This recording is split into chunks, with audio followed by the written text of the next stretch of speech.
HD सच्ची कहानियों पर आप सभी का स्वागत है।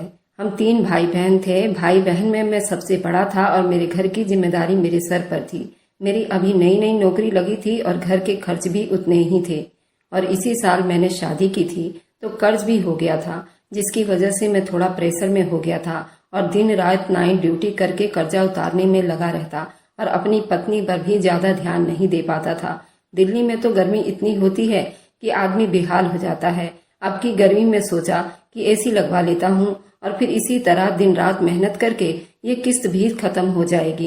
इन्हीं सब प्रेशर की वजह से मैं हमेशा अपनी पत्नी पर ज्यादा ध्यान नहीं दे पाता था और मैं एक प्राइवेट कंपनी में नौकरी करता था। प्राइवेट नौकरी में इतनी ज्यादा तनख्वाह नहीं होती थी कि खुलकर खुद पर या घर वालों पर खर्च की जाए, मगर थोड़ी बहुत सुविधाएं हम भी हासिल कर सकते थे। इसलिए मैंने भी जून की गर्मियों में सब घर वालों की बुरी हालत देखकर घर में एक एसी लगवा लिया था। एसी लगाने के बाद सभी घर वालों ने राहत की सांस ली। एक ही बड़े कमरे में पूरा घर बिस्तर लगाए सुकून से सोता रहता। हम घर में कुल 5 लोग थे। मेरे पापा की बहुत पहले मृत्यु हो गई थी। उसके बाद घर में मेरे अलावा मेरे छोटे भाई बहन भी थे। मेरी माँ, मेरी पत्नी शामिल थे। मेरी माँ ने कमरे में कालीन डलवा कर जगह सेट कर दी थी। दिन भर मैं काम पर होता था और जब रात को लौटता तो मेरे बहन भाई और माँ कमरे में मौजूद होते थे और मेरी पत्नी बाहर घर का सारा काम करती रहती थी। कुछ दिन मैंने ये सब कुछ चुप्पी से देखा, मगर फिर मुझे ऐसा महसूस होने लगा जैसे मेरी पत्नी के साथ नाइंसाफी हो रही है। मेरे घर वाले खुद ठंडे कमरे में रहते थे और मेरी पत्नी को बाहर गर्मी में अकेला छोड़ दिया जाता, जबकि वह काफी कम उम्र की लड़की थी। फिर भी बहुत अच्छे से सारा घर का काम काज संभाल लेती थी। मुझे हैरानी होती थी, मैं एक नजर से देखने वाला आदमी था। इस घर में इतनी नाइंसाफी क्यों हो रही थी? एक दिन मैंने अपनी माँ के सामने अपनी पत्नी को बुलाकर उसे कहा कि तुम दिन भर गर्मी में काम करती रहती हो, जब गर्मी ज्यादा हो तुम यहाँ एसी वाले कमरे में रहा करो, वरना बीमार पड़ जाओगी। माँ के सामने ये सब बोलने का मेरा ये मकसद था कि उन्हें लज्जित भी ना करूं और सुना भी दूं। मैं सब देख रहा हूं, मुझे अच्छा नहीं लग रहा, मगर तब हैरान रह गया जब मैंने अपनी पत्नी को पूरी बात कह तो दी। जल्दी से मेरी माँ ने भी मेरी पत्नी की कम अकल और जिद पर नाराज होना शुरू कर दिया था और बोली, ये ऐसे ही थोड़ी कम अकल की है। जब एसी चलाकर हम लोग कमरा ठंडा करते हैं तब उठकर सारे घर का काम समेटने लगती है। अजीब इंसान है, उसे गर्मी भी नहीं लगती। ये हमारी बात कहाँ सुनती है, कान बंद करके काम करती रहती है। वैसे मैंने अपनी पत्नी को देखा तो वह चुप से सर झुकाए बैठी थी। उसने मुझे या मेरी माँ को कोई जवाब नहीं दिया था, जबकि वह इतनी कम उम्र की थी कि वह चुप रहने वाली लड़की नहीं थी। वह अच्छा खासा बोलती थी और मुझसे खूब बातें करती थी।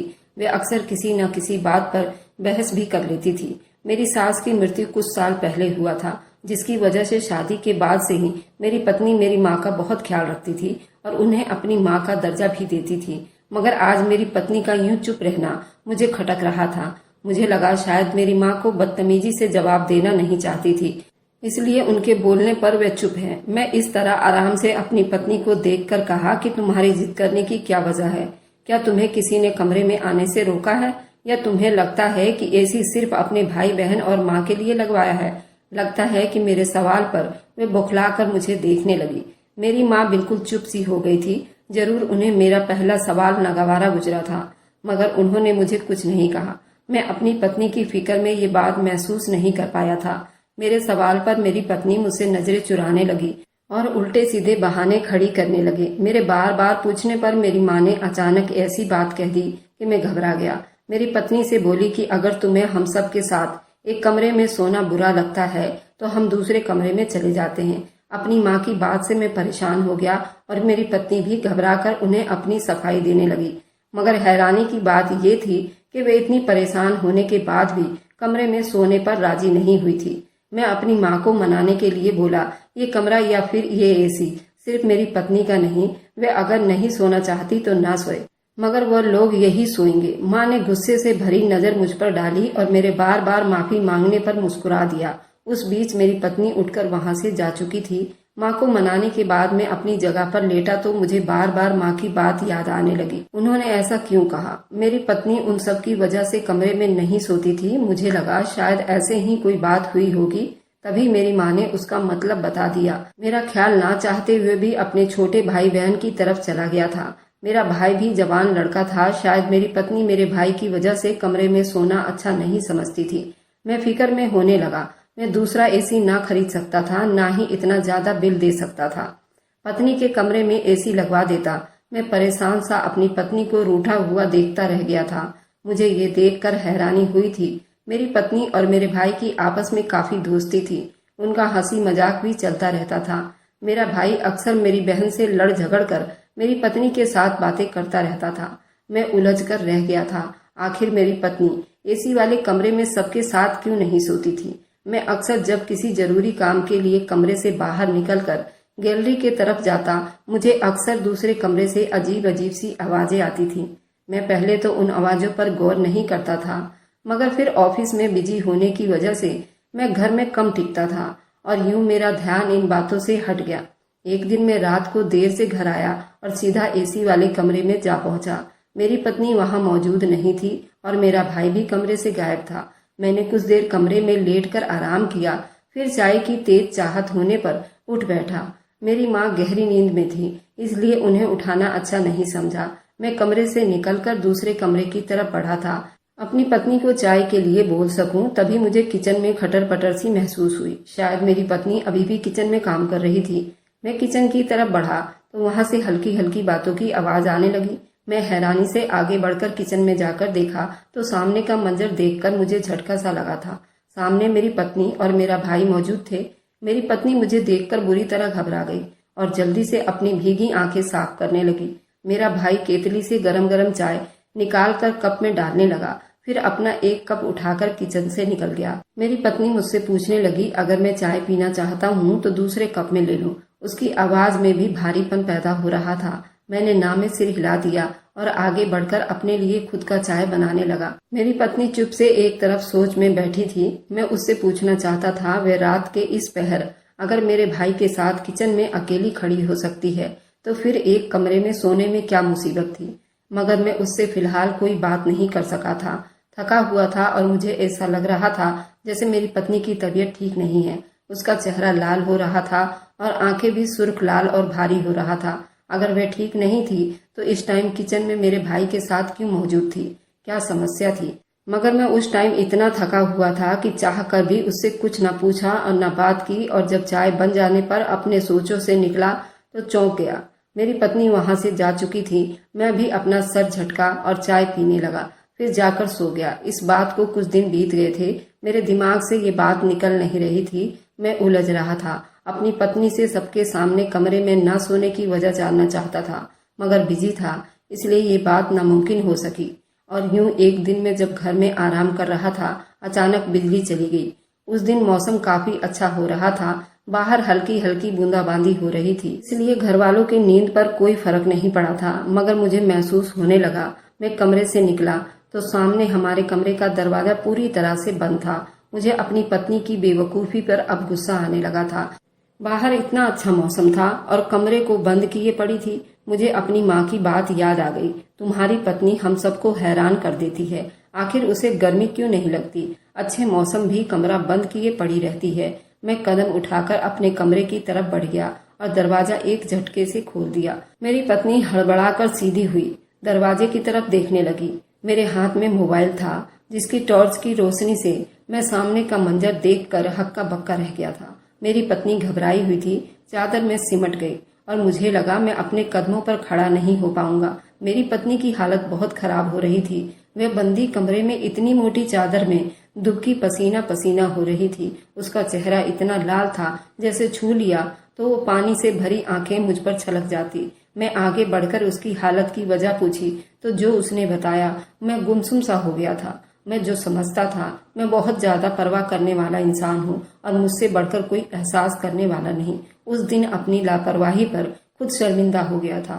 मेरी पत्नी बता रही थी उसे ठंडी हवाओं से एलर्जी है, जिसकी वजह से सख्त गर्मियों में भी उसे गर्म रहना पड़ता है। इसी तरह से वह ठीक रहती है और अगर उसे जरा सी भी ठंडी हवा लग जाए उसे एलर्जी होने लगती है। उस टाइम भी वो बंद कमरे में छींक छींक कर पागल हो रही थी। उसकी नाक सुर्ख लाल हो रही थी। मुझे तब अचानक सारी बात समझ आई। वह कमरे में बंद रहकर अक्सर ऐसे ही छींक रही होती थी।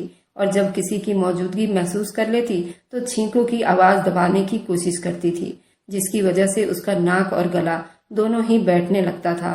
मैं अक्सर उसकी आवाज सुनकर चौंक जाता था, मगर कभी मैंने अपनी पत्नी से जाकर उसकी हालत नहीं पूछी थी। उसका एसी वाले कमरे में ना सोना मुझे उलझाकर रख दिया था। इस उलझन में मैं हर दिन परेशानी से गुजर रहा था, मगर मैंने कभी ये नहीं सोचा शायद उसे कोई परेशानी हो जिसकी वजह से मजबूरन गर्मी की दोपहरी में दूसरे कमरे में पड़ी रहती है। मुझे याद आया उस रात मेरी पत्नी की ऐसे ही कुछ हालत थी जब मेरा भाई उसे काली चाय बनाकर दे रहा था। शायद वह भी मेरी पत्नी की हालत को जानता था, मगर एक मैं ही था अब तक अनजान था। मेरी पत्नी मेरे पूछने पर भी मुझे कभी कुछ नहीं बताती थी। मैंने हैरानी से ये बात अपनी पत्नी से पूछी तो वह शर्मिंदा से सर झुका गई। शायद कोई वजह थी, उसने मुझसे अपनी समस्याएं छुपाती थी। मैंने उठकर पहले उसे दवाई दी और गर्म पानी पिला दिया।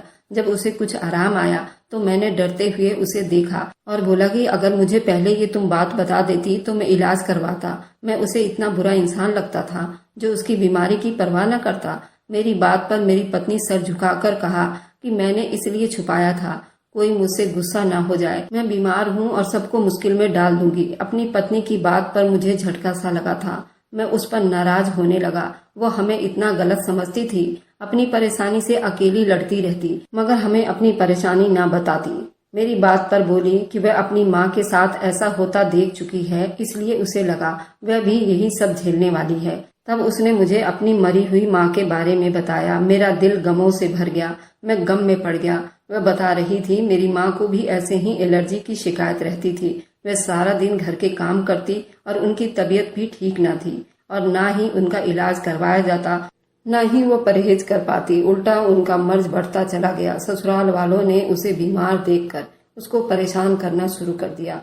मेरी दादी उनसे उलझन खाने लगी और हर वक्त गुस्सा रहती थी। मेरी माँ खाने पीने की चीजों पर भी छींकती फिरती थी। मेरी माँ की मजबूरी थी, वह पानी में भरी आंखें लिए काम करती रहती थी। ससुराल में मौजूद नंदे उनकी सास काम करने को तैयार नहीं थी, मगर मेरी माँ पर काम के लिए सर पर सवार रहती थी। ऐसी बीमारी में भी मेरी माँ को बातें सुनाई जाती थी और कहा जाता अपने मुंह पर कपड़ा बांध कर रखा करो ताकि घर में दूसरों को एलर्जी ना हो और हम तुम्हारी बीमारी का शिकार ना बने। मेरे बाप ने मेरी माँ को सख्ती से अपने मुंह पर कपड़ा लपेट कर रखने की धमकी दी ताकि उसकी छींक खाने पीने की चीजों तक ना पहुंचे। हर वक्त चेहरे पर कपड़ा लपेट कर रखने की वजह से मेरी माँ को गर्मी की वजह से मुंह पर दाने भरे रहते थे। शायद वह अपनी बीमारी को लेकर बहुत परेशान रहती थी। मेरे पापा, मेरी दादी, मेरी बुआ मेरी माँ की बीमारी को इग्नोर करके वे घर का सारा काम करवाते थे, साथ में बातें भी सुनाते थे और घर के काम करने के बाद उन्हें किसी के साथ बैठने की इजाजत नहीं थी। वे अकेली पड़ी रहती और जहाँ वे जाती वे सब वहाँ से उठकर चले जाते और कहते इसकी बीमारी हमें भी लग जाएगी। शादी ब्याह मिलना जुलना होता तब भी मेरी माँ को एक साइड में कर दिया जाता ताकि उसकी वजह से सबका मिजाज खराब ना हो जाए। मेरी माँ की एलर्जी बहुत ज्यादा होती जा रही थी। छींकते रहने से उनका गला खराब हो गया, उनका खाना पीना मुहाल हो गया था। उन्होंने जब मेरे बाप से अपनी बीमारी का बताया तो इलाज करवाने के लिए कहा तो मेरा बाप गुस्सा होने लगता और लड़ने लग जाता।